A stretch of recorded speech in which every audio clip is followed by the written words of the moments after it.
आज मैं मुंशी प्रेमचंद की कहानी सुहाग की साड़ी आप लोगों के लिए लेकर आई हूँ। ये कहानी आपको पसंद आए तो प्लीज़ इसे एक लाइक करना और चैनल को सब्सक्राइब ज़रूर कर लेना ताकि ऐसी ही और कहानियाँ आपको मिलती रहें। चलिए बढ़ते हैं कहानी की तरफ। यह कहना भूल है कि दाम्पत्य सुख के लिए स्त्री पुरुष के स्वभाव में मेल होना आवश्यक है। श्रीमती गौरा और श्रीमान कुंवर रतन सिंह में कभी बात न मिलती थी। गौरा उदार थी, रतन सिंह कौड़ी कौड़ी को दांतों से पकड़ते थे। वो हंसमुख थी, रतन सिंह चिंताशील थे। वो कुल मर्यादा पर जान देती थी, रतन सिंह इसे आडंबर समझते थे। उनके सामाजिक व्यवहार और विचार में भी घोर अंतर था। यहाँ उदारता की बाजी रतन सिंह के हाथ में थी। गौरा को सहबोध से आपत्ति थी, विधवा विवाह से घृणा और अछूतों के प्रश्न से विरोध। रतन सिंह इन सभी व्यवस्थाओं के अनुमोदक थे। राजनीतिक विषयों में ये विभिन्नता और भी जटिल थी। गौरा वर्तमान स्थिति को अटल, अमर, अप्रिय, हार समझती थी। इसलिए वो नरम गरम कांग्रेस, स्वराज्य, होम रूल सभी से विरक्त थी। कहती, ये मुट्ठी भर पढ़े लिखे आदमी क्या बना लेंगे, चने कहीं भाड़ फोड़ सकते हैं। रतन सिंह पक्के आशावादी थे, राजनीतिक सभा की पहली पंक्तियों में बैठने वाले, कर्म क्षेत्र में सबसे पहले कदम उठाने वाले, स्वदेश विरोधारी और बहिष्कार के पूरे अनुयायी। इतनी विषमताओं पर भी उनका दाम्पत्य जीवन सुखमय था। कभी कभी उनमें मतभेद अवश्य हो जाता, पर वे समीर के वे झोंके थे जो स्थिर जल को हल्की हल्की लहरों से आभूषित कर देते हैं। वे प्रचंड झोंके नहीं जिनसे सागर विपल क्षेत्र बन जाता है। विदेशी कपड़ों की होलियां जलाई जा रही थीं। स्वयंसेवकों के जत्थे भिखारियों की भांति द्वारों पर खड़े हो होकर विलायती कपड़ों की भिक्षा मांगते थे, और ऐसा कदाचित ही कोई द्वार था जहां उन्हें निराश होना पड़ता हो। खद्दर और गाड़े के दिन फिर गए थे। नयन सुख, नयन दुख, मलमल और तंजेब तनवेद हो गए थे। रतन सिंह ने आकर गौरा से कहा, लाओ अब सब विदेशी कपड़े संदूक से निकाल दो, दे दूं। गौरा, अरे तो इसी घड़ी कोई साइत निकली जाती है, फिर कभी दे देना। रतन, वहाँ लोग द्वार पर खड़े कोताहल मचा रहे हैं और तुम कहती हो फिर कभी दे देना। गौरा, तो ये कुंजी लो, निकाल कर दे दो, मगर ये सब हैं लड़कों का खेल। घर फूंकने से स्वराज्य न कभी मिला है और न मिलेगा। रतन, मैंने कल ही तो इस विषय पर तुमसे घंटों सिरपच्ची की थी और उस समय तुम मुझसे सहमत हो गई थी, आज तुम फिर वही शंकाएं करने लगी। गौरा, मैं तुम्हारे अप्रसन्न हो जाने के डर से चुप हो गई थी। रतन, अच्छा शंकाएं फिर कर लेना, इस समय जो करना है वो करो। गौरा, लेकिन मेरे कपड़े तो ना लोगे ना। रतन, सब देने पड़ेंगे। विलायत का एक सूत भी घर में रखना मेरे प्रण को भंग कर देगा। इतने में राम टहल साइस ने बाहर से पुकारा, सरकार लोग जल्दी मचा रहे हैं, कहते हैं अभी कई मोहल्लों में चक्कर लगाना है, कोई गाढ़े का टुकड़ा हो तो मुझे भी मिल जाए। मैंने भी अपने कपड़े दे दिए। केसर मेहरी कपड़ों की एक गठरी लेकर बाहर जाती हुई दिखाई दी। रतन सिंह ने पूछा, क्या तुम भी अपने कपड़े देने जाती हो? केसर ने लजाते हुए कहा, हाँ सरकार, जब देश छोड़ रहा है तो मैं कैसे पहनूं। रतन सिंह ने गौरा की ओर आदेशपूर्ण नेत्रों से देखा। अब ये विलंब न कर सकी, लज्जा से सिर झुकाए संदूक खोलकर कपड़े निकालने लगी। एक संदूक खाली हो गया तो उसने दूसरा संदूक खोला। सबसे ऊपर एक सुंदर रेशमी सूट रखा हुआ था जो कुंवर साहब ने किसी अंग्रेजी कारखाने में सिलाया था। गौरा ने पूछा, क्या सूट भी निकाल दूं? रतन, हाँ हाँ, इसे किस दिन के लिए रखोगी? गौरा, यदि मैं ये जानती कि इतनी जल्दी हवा बदलेगी तो कभी ये सूट न बनवाने देती, सारे रुपये खून हो गए। रतन सिंह ने कुछ उत्तर न दिया। तब गौरा ने अपना संदूक खोला और जलन के मारे स्वदेशी विदेशी सभी कपड़े निकाल निकाल कर फेंकने लगी। वह आवेश प्रवाह में आ गई। उनमें कितनी ही बहुमूल्य फैंसी जैकेट और साड़ियाँ थीं जिन्हें किसी समय पहनकर वो फूली न समाती थी। बाज साड़ियों के लिए तो उसे रतन सिंह से बार बार तकाजे करने पड़ते थे, पर इस समय सबकी सब आंखों में खटक रही थीं। रतन सिंह उसके भावों को ताड़ रहे थे। स्वदेशी कपड़ों का निकाला जाना उन्हें अखर रहा था, पर इस समय चुप रहने में ही कुशल समझते थे। तिस पर भी दो एक बार वाद विवाद की नौबत आ ही गई। एक बनारसी साड़ी के लिए तो वो झगड़ बैठे, उसे गौरा के हाथों से छीन लेना चाहा, पर गौरा ने एक न मानी, निकाल ही फेंका। सहसा संदूक में से एक केसरिया रंग की तंजेब की साड़ी निकल आई जिस पर पक्के आंचल और पल्ले टके हुए थे। गौरा ने उसे जल्दी से लेकर अपनी गोद में छिपा लिया। रतन सिंह ने पूछा, कैसी साड़ी है? गौरा, कुछ नहीं, तंजेब की साड़ी है, आंचल पक्का है। रतन, तंजेब की है तब तो जरूर ही विलायती होगी, उसे अलग क्यों रख लिया? क्या वो बनारसी साड़ियों से अच्छी है? गौरा, अच्छी तो नहीं है, पर मैं इसे न दूंगी। रतन, वाह, विलायती चीज़ को मैं न रखने दूंगा, लाओ इधर। गौरा, नहीं, मेरी खातिर से इसे रहने दो। रतन, तुमने मेरी खातिर से एक भी चीज़ न रखी, मैं क्यों तुम्हारी खातिर करूं? गौरा, पैरों पड़ती हूँ, जिद ना करो। रतन, स्वदेशी साड़ियों में से जो चाहे रख लो, लेकिन इस विलायती चीज़ को मैं न रखने दूंगा। इसी कपड़े की बदौलत हम गुलाम बने। ये गुलामी का दाग है, मैं अब नहीं रख सकता, लाओ इधर। गौरा, मैं इसे ना दूंगी, एक बार नहीं 1000 बार कहती हूँ कि ना दूंगी। रतन, मैं इसे लेकर छोड़ूंगा, इस गुलामी के पटके को, इस दासत्व के बंधन को किसी तरह ना रखूंगा। गौरा, नाहक जिद करते हो। रतन, आखिर तुमको इससे इतना प्रेम क्यों है? गौरा, तुम तो बाल की खाल निकालने लगते हो, इतने कपड़े थोड़े हैं, एक साड़ी रख ली तो क्या? रतन, तुमने अभी तक इन होलियों का आशय ही नहीं समझा। गौरा, खूब समझती हूँ, सब ढोंग है, 4 दिन में जोश ठंडा पड़ जाएगा। रतन, तुम केवल इतना बतला दो कि ये साड़ी तुम्हें क्यों इतनी प्यारी है, तो शायद मैं मान जाऊँ। गौरा, ये मेरी सुहाग की साड़ी है। रतन, जरा देर सोचकर, तब तो मैं इसे कभी न रखूँगा। मैं विदेशी वस्त्र को ये शुभ स्थान नहीं दे सकता, इतना पवित्र संसार का ये अपवित्र स्मृति चिन्ह घर में नहीं रख सकता। मैं इसे सबसे पहले होली की भेंट करूंगा। लोग कितने हतबुद्धि हो गए थे कि ऐसे शुभ कार्यों में भी विदेशी वस्तुओं का व्यवहार करने में संकोच न करते थे। मैं इसे अवश्य होली में दूंगा। गौरा, कैसा अपशगुन मुँह से निकालते हो? रतन, ऐसी सुहाग की साड़ी का घर में रखना ही अपशकुन, अमंगल, अनिष्ट और अनर्थ है। गौरा, यूँ चाहे जबरदस्ती छीन ले जाओ, पर खुशी से न दूंगी। रतन, तो फिर मैं जबरदस्ती ही करूँगा, मजबूरी है। यह कहकर वो लपके कि गौरा के हाथों से साड़ी छीन लूं। गौरा ने उसे मजबूती से पकड़ लिया और रतन की ओर कातर नेत्रों से देखकर कहा, तुम्हें मेरे सिर की कसम। केसर मेहरी बोली, बहू जी की इच्छा है तो रहने दीजिए। रतन सिंह के बड़े हुए हाथ रुक गए, मुख मलिन हो गया, उदास होकर बोले, मुझे अपना व्रत तोड़ना पड़ेगा, प्रतिज्ञा पत्र पर झूठे हस्ताक्षर करने पड़ेंगे। खैर यही सही। शाम हो गई थी, द्वार पर स्वयं सेवकगण शोर मचा रहे थे। कुंवर साहब जल्दी आइए, श्रीमती जी से भी कह दीजिए हमारी प्रार्थना स्वीकार करें, बहुत देर हो रही है। उधर रतन सिंह असमंजस में पड़े हुए थे कि प्रतिज्ञा पत्र पर कैसे हस्ताक्षर करूं। विदेशी वस्त्र घर में रखकर स्वदेशी व्रत का पालन क्यों कर होगा। आगे कदम बढ़ा चुका हूं, पीछे नहीं हटा सकता, लेकिन प्रतिज्ञा का अक्षरशः पालन करना अभीष्ट भी तो नहीं, केवल उसके आशय पर लक्ष्य रहना चाहिए।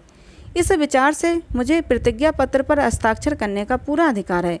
तिरियाहट के सामने किसी की नहीं चलती। यूँ चाहूँ तो एक ताने में काम निकाल सकता हूँ, पर उसे बहुत दुख होगा। बड़ी भावुक है, उसके भावों का आदर करना मेरा कर्तव्य है। गौरा भी चिंता में डूबी हुई थी। सुहाग की साड़ी सुहाग का चिन्ह है, उसे आग, कितने अपशगुन की बात है।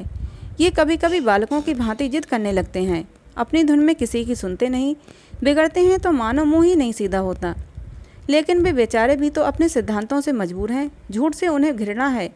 प्रतिज्ञा पत्र पर झूठी स्वीकृति लिखनी पड़ेगी, उनकी आत्मा को बड़ा दुख होगा, घोर धर्म संकट में फंसे होंगे। ये भी तो नहीं हो सकता कि सारे शहर में स्वदेश अनुरागियों के सिरमौर बनकर उस प्रतिज्ञा पत्र पर हस्ताक्षर करने से आनाकानी करें।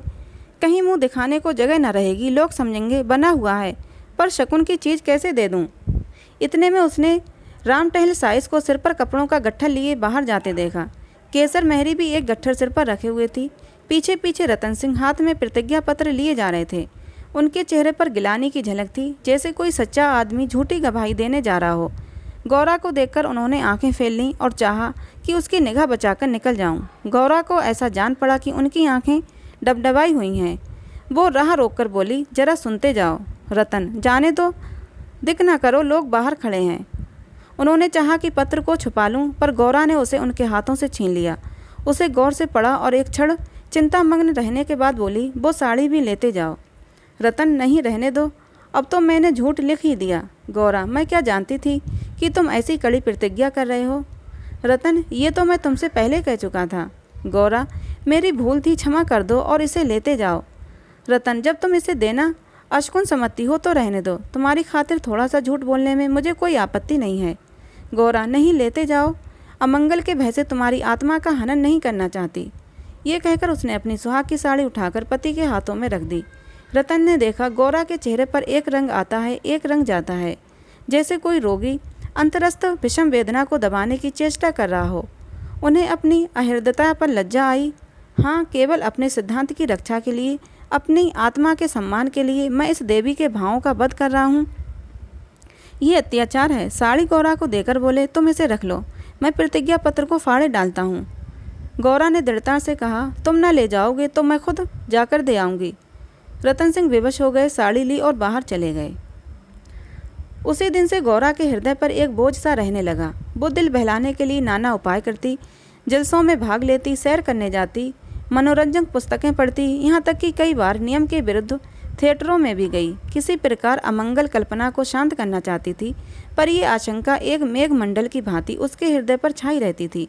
जब एक पूरा महीना गुजर गया और उसकी मानसिक वेदना दिनों दिन बढ़ती ही गई, तो कुंवर साहब ने उसे कुछ दिनों के लिए अपने इलाके पर ले जाने का निश्चय किया। उसका मन उन्हें उनके आदर्श प्रेम का नित्य तिरस्कार किया करता था। वो अक्सर देहातों में प्रचार का काम करने जाया करते थे, पर अब अपने गांव से बाहर न जाते, या जाते तो संध्या तक जरूर लौट आते। उनकी एक दिन की देर, उनका साधारण सिरदर्द और जुकाम उसे अव्यवस्थित कर देते थे। वह बहुधा बुरे स्वप्न देखा करती, किसी अनिष्ट के काल्पनिक अस्तित्व की छाया उसे अपने चारों ओर मर्डाती हुई प्रतीत होती थी।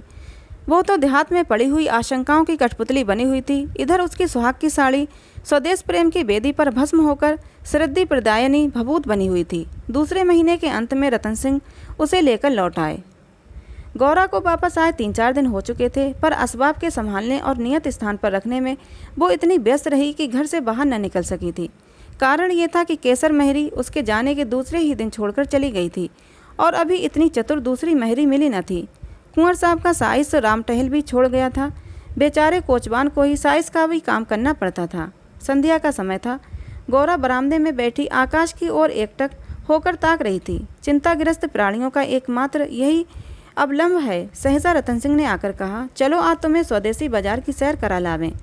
ये मेरा ही प्रस्ताव है, पर 4 दिन यहाँ आए हो गए, उधर जाने का अवकाश ही न मिला। गौरा, मेरा तो जाने को जी नहीं चाहता, यहीं बैठकर कुछ बातें करो। रतन, नहीं, चलो देख आवें, 1 घंटे में लौट आवेंगे। अंत में गौरा राजी हो गई। इधर महीनों से बाहर न निकली थी। आज उसे चारों तरफ एक विचित्र शोभा दिखाई दी। बाजार अभी इतनी रौनक पर न था, पर स्वदेशी बाजार में पहुंची तो जुलाहों और कोरियों को अपनी अपनी दुकानें सजाए बैठे देखा। सहसा एक वृद्ध कोरी ने आकर रतन सिंह को सलाम किया। रतन सिंह चौंक कर बोले, राम टहल, तुम अब कहाँ हो? राम टहल का चेहरा श्री संपन्न था। उसके अंग अंग से आत्मसम्मान की आभा झलक रही थी। आंखों में गौरव ज्योति थी। रतन सिंह को कभी अनुमान न हुआ था कि अस्तबल साफ करने वाला बुढ़ा राम टहल इतना सौम्य, इतना भद्र पुरुष है। वो बोला, सरकार, अब तो अपना कारोबार चलता है। जब से आपकी गुलामी छोड़ी तब से अपने काम में लग गया। आप लोगों की निगाह हम गरीबों पर हो गई, हमारा भी गुजर हो रहा है। नहीं तो आप जानते ही हैं कि किस हालत में पड़ा हुआ था। जात का कोरी हूँ, पर पापी पेट के लिए चमार बन गया था। रतन, तो भाई अब मुंह मीठा कराओ। ये बाजार लगाने की मेरी ही सलाह थी, बिक्री तो अच्छी होती है। राम टहल, हाँ सरकार, आजकल खूब बिक्री हो रही है, माल हाथों हाथ उड़ जाता है। यहाँ बैठते हुए 1 महीना हो गया, पर आपकी कृपा से लोगों के 4 पैसे थे वे बेबाक हो गए। भगवान की दया से रूखा सूखा भोजन भी दोनों समय मिल जाता है, और क्या चाहिए। मालकिन की सुहाग की साड़ी का होली में आना कहिए और बाजार का चमकना कहिए। लोगों ने कहा, जब इतने बड़े आदमी होकर ऐसे शकुन की चीज़ की परवाह नहीं करते तो फिर हम विदेशी कपड़े क्यों रखें। जिस दिन होली जली है उसके 2-3 दिन पहले ही सरकार इलाके पर चले गए थे। उसके पहले भी सरकार कई दिनों तक घर से बहुत कम निकलते थे। मैं तो यही कहूँगा कि सारी माया उसी सुहाग की साड़ी की है। इतने में एक अधेड़ स्त्री गौरा के सामने आकर बोली, बहू जी, मुझे भूल तो नहीं गई। गौरा ने सिर उठाकर देखा तो सामने केसर महरी खड़ी थी। वह सुंदर साड़ी पहने हुए थी, हाथ पाँव में मामूली गहने भी थे, चेहरा खिला हुआ था। स्वाधीन जीवन का गौरव एक एक भाव से प्रस्फुटित हो रहा था। गौरा ने कहा, इतनी जल्दी भूल जाऊंगी? अब कहाँ हो? हमें लौटने भी न दिया, बीच में ही उड़ भागी। केसर, क्या करूं सरकार, अपना काम चलते देखकर सब्र न हो सका। जब तक कारोबार न चलता था तब तक लाचारी थी। पेट के लिए सेवा टहल, कर्म कुकर्म सभी करना पड़ता था। अब आप लोगों की दया से हमारे भी दिन लौटे हैं। अब दूसरा काम नहीं किया जाता। अगर बाजार का यही रंग रहा तो अपनी कमाई खाए ना चुकेगी। ये सब आपकी साड़ी की महिमा है। उसकी बदौलत हम गरीबों के कितने ही घर बस गए। 1 महीना पहले इन दुकान वालों में से किसी को रोटियों का ठिकाना न था। कोई साइसी करता था, कोई ताशे बजाता था, यहाँ तक कि कई आदमी मेहतर का काम करते थे, कितने ही भीख मांगते थे। अब सब अपने धंधे में लग गए हैं। सच पूछो तो तुम्हारी सुहाग की साड़ी ने हमें सुहागिन बना दिया, नहीं तो हम सुहागिन होते हुए भी विधवाएं थीं। सच कहती हूँ, सैकड़ों जवानों से नित्य यही दुआ निकलती है कि आपका सुहाग अमर हो, जिसने हमारी राण जात को सुहाग दान दिया। रतन सिंह एक दुकान पर बैठकर कुछ कपड़े देखने लगे। गौरा का भावुक हृदय आनंद से पुलकित हो रहा था। उसकी सारी अमंगल कामनाएं स्वपिरवत विच्छिन्न होती जाती थीं। आंखें सजल हो गई थीं और सुहाग की देवी अश्रु संचित नेत्रों के सामने खड़ी आंचल फैलाकर उसे आशीर्वाद दे रही थी। उसने रतन सिंह को भक्तिपूर्ण आंखों से देखकर कहा, मेरे लिए भी एक साड़ी ले लो। जब गौरा यहाँ से चली तो सड़क की बिजलियाँ जल चुकी थीं। सड़कों पर खूब प्रकाश था। उसका हृदय भी आनंद के प्रकाश से जगमगा रहा था। रतन सिंह ने पूछा, सीधे घर चलूं?